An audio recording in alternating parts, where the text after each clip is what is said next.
ناظرین، تحصیل منڈی کے مین پل کے قریب ایک ٹاٹا میجک کی ٹکر میں خاتون شدید زخمی ہو گئی۔ ٹاٹا میجک زیر نمبر JK12C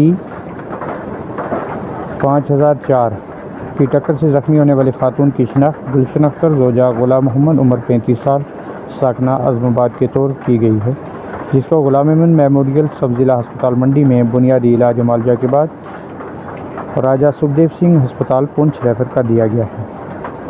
ڈاکٹروں نے زخمی خاتون کی حالت تسلی بخش قرار دیتے ہوئے کہا کہ چوٹیں شدید ہیں لیکن قابل علاج ہیں۔ پولیس نے معاملہ درج کر کے تحقیقات شروع کر دی۔